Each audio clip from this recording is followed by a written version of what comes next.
what it do, baby boo? Welcome, guys, to the 30-minute podcast. I am your host. My name is Tito, and we are back again for another episode of this awesome podcast where I react to things that I see on social media or that I hear on the news and things I just generally want to talk about as they relate to pop culture or faith or relationships. Okay? Now, it dawned on me recently that I've never asked you guys, well, I don't think I've asked you guys what you think about the name of this podcast, the 30-minute podcast. Do you like it? Because I remember at the beginning of season 1 when I didn't have a name for the podcast and I was, thinking about a few names, and this was one of them. When I decided, or when I picked this name, rather, I thought it was actually quite good, and I like it. I mean, I don't forget the name of my podcast, and that's a good thing. But I often worry about the name of the podcast being too simple or being like very unimaginative.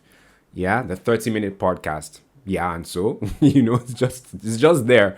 But I like it personally. What do you guys think about the name of the podcast? Please let me know. Send me a DM, or if you're watching this on YouTube, leave me a comment down below. Speaking of YouTube, if you are watching this on YouTube, or if you're not, rather, this podcast is not just on audio podcast platforms. It's also available on YouTube. I recently created a new YouTube channel exclusively for this podcast.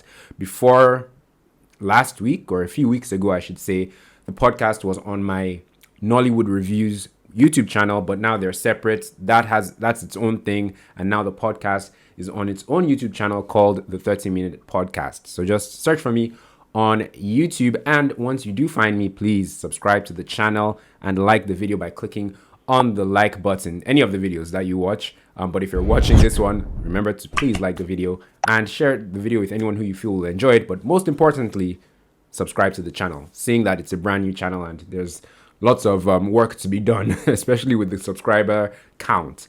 Yes. So on today's episode of the podcast, I'm going to be continuing kind of from my previous episode where I talked about what do you bring to the table? That question, what do you bring to the table, and why people are so averse to that question. People don't like being asked that question. I'm sure you listening right now, when people ask you, I mean, if you're on a date or you've been talking to someone and then all of a sudden they spring that question on you. So, in a relationship, what do you think you bring to the table? I'd imagine, especially if you're female, that you won't be too happy to hear that question. So I talked about why people aren't happy to hear that question, but I also talked about why I think it's actually a very relevant question and why I'm all for it. So if you want to learn or hear more about that, you can check, the previous episode of this podcast. At the end of that episode, I did say I would do today's episode, which is the ways that you can answer that question, what do you bring to the table? Or actually the things that you could say when asked. Because part of the frustration people have with that question is they haven't actually sat down to think about what they actually do bring to a relationship and what their strengths are and their unique qualities are and what they actually want to bring to a relationship. Even though they may not possess those skills or those competencies presently, they still haven't identified what they actually want to bring to a relationship. For example, if I'm not a fantastic cook, I always say I know how to cook for survival and for sustenance. I know how to cook the basics, but I don't know how to make elaborate things. I would like in my marriage to be able to cook elaborate things for my family, and for my wife. So yeah, so while that's something that I can't do now, it could potentially be something that I would say that I want to bring to the table if I was asked that question. I hope that makes sense. So basically on this episode, I'm going to be talking about some of the things you can say in answer to that question, what do you bring to the table? So let's dive straight into it. Number 1 is companionship, which is pretty much the obvious answer when anyone asks that question. Companionship, to be with someone. Life can be quite lonely when you're alone. Duh. Well, yes, it can be lonely. It's not a given. Some people they can survive when they're alone. But some people, when they're alone, they actually do get lonely. And one of the great things about a healthy, loving relationship is companionship. Knowing that you have someone to share both special and not so special moments with. Just knowing that you have someone there to experience life with. That's a major thing. And I think it's something that you can say that you bring to the table, companionship, Because you'd be surprised, not everyone wants to be a good companion. They want some of the other things that come with marriage. And honestly, on this episode, when I talk about like a relationship or the things that we bring to relationships, just know that I'm generally talking about marriage, because yeah, there's just a difference between a relationship and marriage. Loosely, I could be talking about both, but most times, especially when I talk about the sensual or sexual things that one brings to the table in a relationship, just know that I'm talking about marriage. So most of the time, I'm going to be referring to marriage. So yes, companionship is the first one, and not everyone wants to be a good companion. They want lots of other things. Like some people want, to have a great life filled with good things that money can buy, but they may not be keen on being a good companion in the process. So saying that you want to bring companionship to the table, I think is actually good. Next, let's go with being a good homemaker, as number 2. That's something that you could also say that you bring to the table in a relationship. I'm a good homemaker. I know how to keep a home, spick and span. I know how to spice things up in the home, decor, and like I said, keeping a clean home, and just making sure that things run smoothly in a home. I think that's something that someone could say they bring to the table in a relationship, or in particularly marriage, because I don't see why you'd be keeping someone else's home. So there's that. Another thing, as I consult my notes, because I always have notes in front of me most of the time, is being a great supporter, or like a supportive partner, right? Because, I'm sure lots of married people will tell you that because even though they're married, even though they have a partner, they don't really feel supported generally by their partner, so it takes a bit of intentionality to be a supportive partner. So if you're the kind of person who wants to be a supportive partner and who also wants to get support from their spouse or their boyfriend or girlfriend, then it's worth saying that something that you bring to a relationship or to your marriage is being a supportive partner. And further down the road on this episode, I'm also going to talk about moral support. And I feel that's actually different from being a supportive partner. When that, time does come, I think I'll differentiate the two if I need to. But I think it kind of goes without saying, being a supportive partner and also giving moral support are two different things. More on that further down the road on this episode. Now, number 4, let's go with being a prayerful partner. Now, this is a big one, especially if you're a person of faith, right? People that pray with their friends or that have prayer partners, they're all for it. I don't have friends that I pray with. I'm in 1 or 2 WhatsApp groups where once in a while where we pray for things. They're generally tied to church and stuff like that.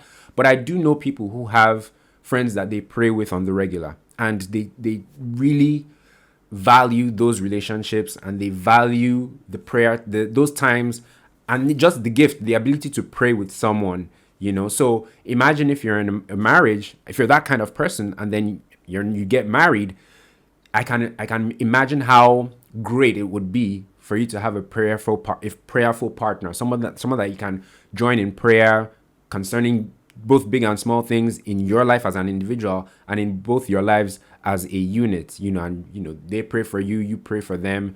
So I think for a Christian couple or a religious couple, and a couple who understands that prayer does a lot, saying that you bring prayer, or you bring being a prayerful partner to the relationship, I think is actually a very good thing. And another thing, before I leave the being a prayerful partner thing, there are a number of benefits to being a good prayer partner with your spouse or the person that you're seeing in a relationship, right? Because what's that not phrase, that scripture or phrase about two putting 10,000 to flight? One will put 1,000 to flight, two will put 10,000 to flight, right?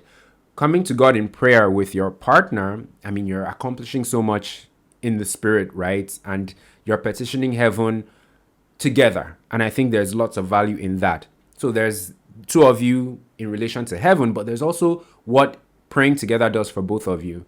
Praying with someone, you guys open up to one another in a different way, in a spiritual way, sort of, and you're more vulnerable with each other, and there's just an interpersonal benefit or connection that comes from praying with somebody that with someone could be a friend, but in this context now, praying with your partner. I think it really does magnificent things for the relationship between both parties. Yes. Moving on, number 5 being ironically or incidentally, we're going to sensual stuff from prayer stuff. Prayer can be, well, anyway. Number 5, being a great lover. Okie dokie. Now, let me choose my words carefully. Saying that what you bring to the table is also being a great lover when you do get married to the person, I think is okay, even if you are a person of faith or a born again Christian who ideally should be abstinent. I think it's still all right to say that you plan on or intend to be a great lover to your spouse when you do get married, because knowing or aspiring to be a great lover is not necessarily tied to whether or not you're sexually active. It could be tied to how you plan to bond, because so much of lovemaking and sex is more than the physical. There's a lot of mental and emotional stuff behind being a great lover. There's communication as well. There's a sense of adventure. So if you're a born again Christian and you're abstinent, I think it's possible for you to actually still intend to be a great lover to your partner, to your spouse. Yeah, because we talk about abstinence around here. That's what we endorse.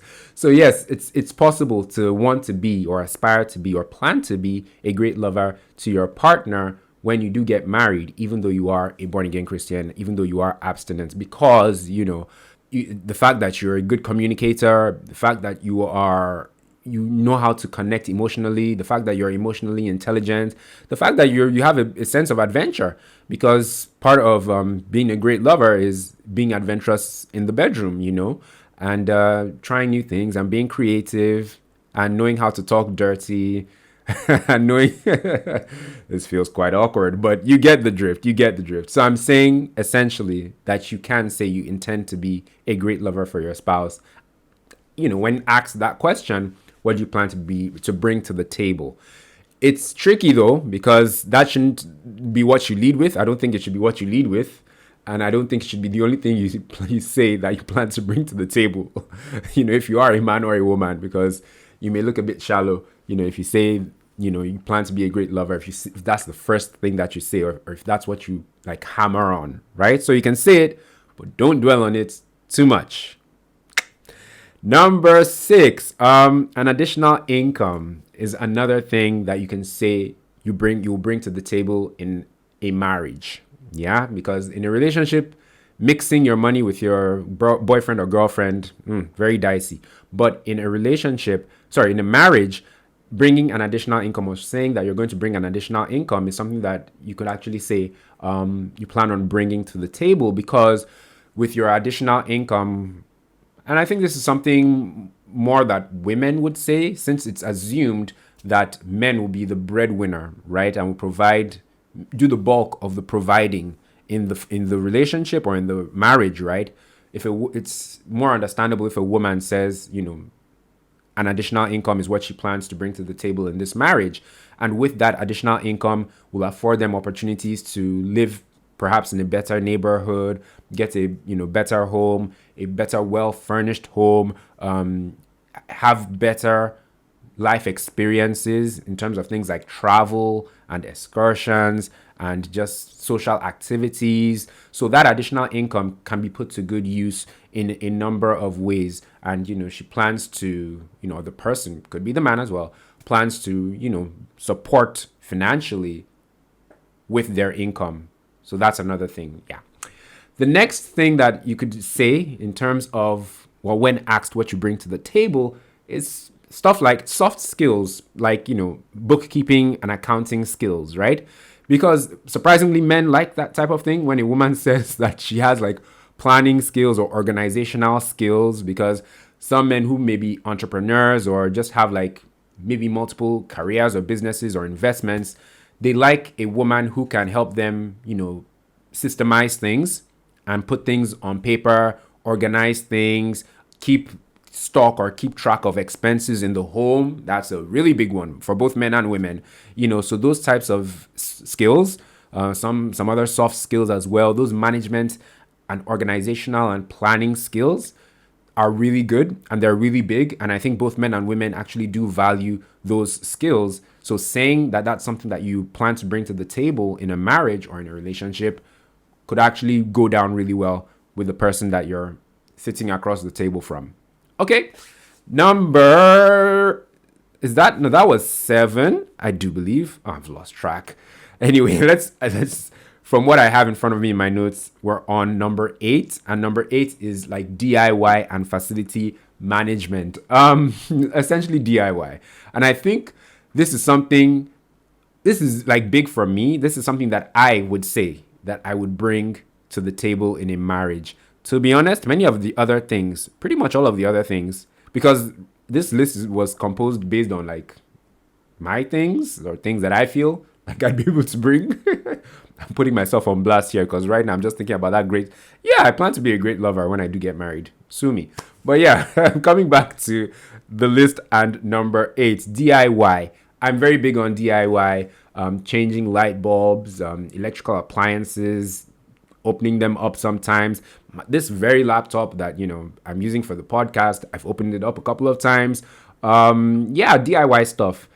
And I know what I love about being handy in that sense, right? And, being into DIY is how much money I've saved, numerous times by knowing how to tinker with things or open things up and fix things. Yeah. So in a marriage, I think that's worth saying, especially it's very valuable to women and to men, to be honest, but I think more to women. If you have a husband who is good at changing light bulbs, changing tires, fixing things around the house, oh, that's huge. And I know lots of women who've had to pay electricians or pay artisans to come and do things, and even just getting them to come around to do the thing and to do it the way they want it done is just such a headache. So having a man who knows about these things, who can do some of these things, or who can even supervise the artisans when doing these things, I think has lots of value. So that's a big one as well. DIY and facility management stuff. Next is number 9, spiritual covering. Being a spiritual cover in a marriage.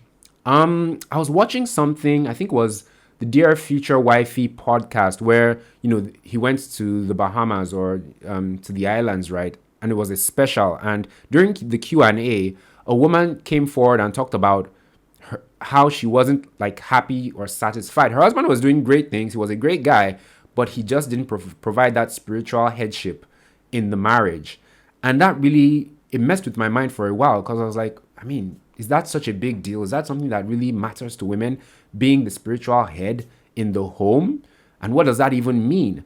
So I've really thought about it, and I know that there's value in that, but I just didn't know that was that important to some women, to have a man who is a spiritual head in her home. And I think, so it's also something that's worth saying when asked that question, especially if you do have that gift of or that knowledge that in a Christian home, a home where Jesus is the Lord and Savior, and, where they serve and worship Jesus and they go to church and all those types of things. And it's normal for the man or the husband to be the spiritual head in the home. So for a man who understands that, and he's talking to or dating or planning to marry a woman who shares those values and has that same understanding, that's also something that he can say when asked, what do you bring to the table? Spiritual covering. Moving on to number 10. And number 10 is peace of mind. Peace of mind. A big one. Saying that you will bring peace of mind to a relationship, and we can classify this one to under relationships as well, I think is huge, because mental health these days, as we know, is a big deal, and lots of people are going through all kinds of things, abandonment issues, insecurities, I mean, just so many things. So many toxic things are just flying around these days in the dating space and in relationships. So if you're a person who values peace of mind and who wants to bring peace of mind into their relationship and into their home and marriage, and wants to also keep and nurture peace of mind in that home or marriage or relationship, then I think it's also something that you could say that you bring to the table. And I think it's incredibly valuable. I know I would love to hear that. I would, and you know how men are always going on about, they want a woman to be their peace and all that. So yeah, if a woman could say that, that she's going to provide peace of mind and she wants it or expects it as well, I think that's a good thing. And if a man also says that he plans to bring peace of mind to the home and to the marriage, that's also great. And what that may look like could be not spending, late hours out, knowing how to communicate, that's big for women. Knowing how to express yourself and your emotions, knowing how to be being emotionally intelligent. There's a lot that goes under the umbrella of being able to provide or providing peace of mind in a home or in a relationship or in a marriage. So that's a big one. That's a big one. And I think, because you can't give what you don't have. So you having peace of mind on your own and practicing it and, just nurturing it in your own life is important, because it's not when you get married that you're going to start practicing peace of mind or propagating it. It's one of those things that has to be evident in your life before you settle down or before the relationship. Now, number 11, moral support. I did mention this a little earlier, and how I think moral support is slightly different from being a supportive partner. Being a supportive partner, I think, is a general thing, like just throughout the marriage, right? I support my wife. I support my spouse. I'm there for them. But moral support is kind of like being a cheerleader, saying the right things at the right times. For example, when your partner is trying to get a promotion, trying to start a business, going through a tough time or some kind of challenge, maybe financial issues, providing moral support by, predominantly or typically through words and other ways. But the one that comes to mind right now is words and words of affirmation, saying things like, you've got this, I'm here for you, I believe in you, you've overcome, greater challenges than this, and I'm confident in your abilities, and I'm confident that we're going to get through this. I'm always here if you need to talk to me. Just different ways of having your partner's back in different situations or when situations arise. I think that's how moral support or, providing moral support is slightly different from being a supportive partner. Yeah, being a supportive partner is more of a blanket statement. It's more general, but moral support is maybe under that and is more specific. Yeah, and I think that's very important, and that's something that I would really appreciate or really like, because I did one of these 5 love language exercise things not too long ago, and I discovered, although I knew beforehand, that words of affirmation is one of my predominant or my primary love languages.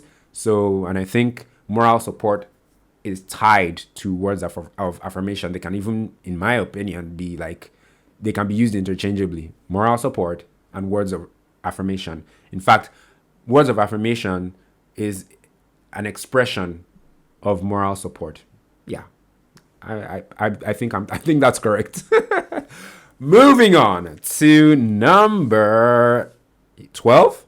I'd be so pissed if while editing this episode I see that I've gotten the numbering wrong because I took a lot of time to compose this list. But anyway, number 12, physical safety and security. I think men are, don't crucify me, don't come for me in the comments, but I think men are more security conscious, right? I think when it comes to things like spatial awareness and just being aware of one's environment, I think men are more on that than women. Yeah. Even though women are subject to more incidents of attack or violence, unfortunately, because being the fairer sex, I do think that men are more aware of security threats and, their environment. And I think that's something that is worth calling a strength and, pushing forward or proposing as something that you bring to the table, providing safety and security, in your relationship or in your marriage. Yeah. And I'm sure you understand that and you see the value in that. Let me take a quick sip of my orange drink because I've been talking now for over 25 minutes. So, number 13 is a listening ear, a sounding board, and a gist partner. Yes, in fact, those are even separate things. Being a sounding board, that's like, I've got this idea. What do you think about it? Do you think it's worthwhile? Do you think it's, feasible, doable, profitable? Bouncing those ideas off your partner. That's a sounding board. Being a gist partner, that's different. That's like entertainment. That's like when you hear some hot gist or some gossip and you want to just talk about it and just spill the tea. I think that's a bit different. But for the heck of it, we'll put both of them under number 13. A listening ear. That's even another thing, being a listening ear. So a listening ear, a sounding board, and a gist partner. Three separate things, but we'll put them under number 13. So that's also really good. And I think this one in particular matters more to women, because I've heard so many women talk about how, if they cannot like banter with their husband or their boyfriend or their partner, that it can't work, because many women love good banter, right? And they love good gist. So something that would really make them happy in their union or in their partnership or in their marriage is if they can just talk about everything and anything regarding gist or bants with their man. So if, you're good with banter, you're good with gist, I think that's also something that you can say is something you bring to the table in a relationship or in marriage. Also being a sounding board, for ideas, there's that. And then being a listening ear, there's that as well. That is huge, being a listening ear. And this is not necessarily this is just like maybe you're just going through things. Maybe your parents are pissing you off. The country is moving mad. Business is going slow and you just want to vent. You just want to talk to someone, right?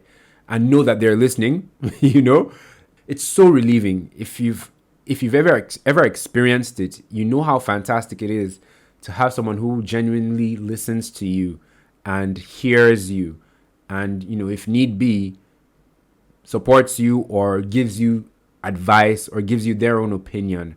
But many times you don't even need the opinion. You just need someone that will listen intently and intentionally and is there, is present. That's huge. Moving on to number 14, culinary skills. And, skills in the kitchen. If you're a good cook, if you know how to throw down in the kitchen, why not? Why not bring that up? Why not say that that's something that you plan to bring to the table in your marriage? I know I would. If I was a champ, if I was a guru in the kitchen, I know I'd say that. I know I'd say, I'm really great in the kitchen. I know how to, whip up a fantastic meal, this, that, and the other. So yeah, I think that's worth saying. What I can say about myself with regards kitchen stuff is that I don't mind doing dishes and washing pots. I don't mind it and I like it sometimes, most of the time in fact, because I find that when I'm washing dishes and pots and stuff, I do some pretty amazing thinking. It's like, it's soothing for me, and I think about some deep things. Sometimes I listen to a podcast. It's just like some kind of getaway, like mentally kind of for me, because I'm actually getting stuff done and my mind is somewhat clear or I'm able to think clearly. And I think this is a strength or a positive because many women, let me not say many, I know a number of women who they don't mind cooking. They can cook from morning till nighttime, but they detest doing dishes and washing pots. In fact, they would run in the opposite direction. I know women who really, really hate that stuff. So, if I was in a relationship with a woman like that, or getting married to a woman like that, I'm sure she'd really be glad if she met a man like me who isn't averse to doing dishes. So yes, that could also be a strength on my part personally in the kitchen, even though I'm not great, in front of the stove or on the stove in terms of cooking. I'm a beast at the sink. The final thing that you can say you bring to the table. And this isn't an exhaustive list, mind you. There's so many other things. And if you do know other things that one can say that they bring to the table in a relationship or in marriage, please let me know in the comments down below, especially if you're watching this on YouTube. Yeah, other things that you could say, things that you personally plan to bring to the table in your relationship or in your marriage, or even things that you want your partner to bring to the table in a relationship or in your marriage. Okay? But the final one is vibes and laughter. That is another big thing that you can say you bring to the table. Now, I didn't consider this particular point up until I heard a recent episode of I Said What I Said, where FK says that vibes is big for her, that she needs a partner that has vibes, because it's just something that she really prioritizes and she needs in her relationship or her marriage. And I was like, yeah, that's really true. I mean, vibes are very important. Somebody that you can vibe with, and somebody who is just fun, and somebody that can make you laugh, or that you can make laugh as well. Because I feel laughter is such a big thing in a marriage, in a happy marriage. You need to be able to laugh, share fun moments together. I mean, I can't imagine a marriage that is void of laughter, So yeah, vibes and laughter, huge. So if you're someone who has both, I think it's worth, or something that you can say rather, as something that you bring to the table in a relationship. So there you have it, guys. 15 things that you could say you bring to the table in a relationship, or more specifically, in marriage. And I feel this video has lots of value. Sorry, this recording, because it's not just a video, it's an audio recording. It has lots of value because people don't know how to answer that question, I think. Lots of people don't know how to answer. In fact, this whole video was born from a conversation where someone said, aside from companionship, what else are you meant to bring to the table in a relationship or in marriage? And I was like, are you kidding? There's so many things that you can bring to a relationship or to marriage, so that's why we're here today. And yeah, so lots of people don't know how to answer that question, or they've not done that introspection to find or to list out or enumerate those things that they can bring to the table in a relationship. So I hope I've helped you out.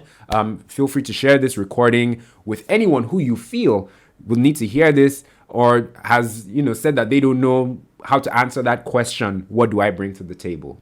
This video, I think this is one of my, of the, almost 20 videos I've done 20 episodes I've done between season 1 and season 2. I think this is a top 5 video, if I'm being honest. I think that this video has immense value. I'm going to listen to it over and over again. And it has actually helped me put pen to paper regarding things that I plan to bring to the table in my relationships. I don't know how many relationships I have in my future, but you get the point. But more importantly, in my marriage.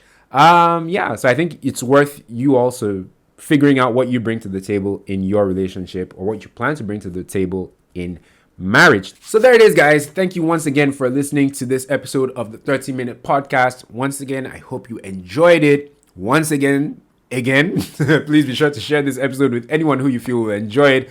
There should be a share feature no matter where you're listening to this episode.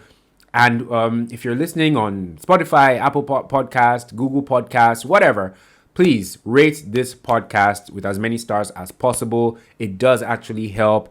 Also, leave a review too, by saying what you think about the podcast. That would mean a lot. It would help this podcast appear in search, I do believe, and just show up to the people who would like to listen to this podcast, or who this podcast could potentially benefit.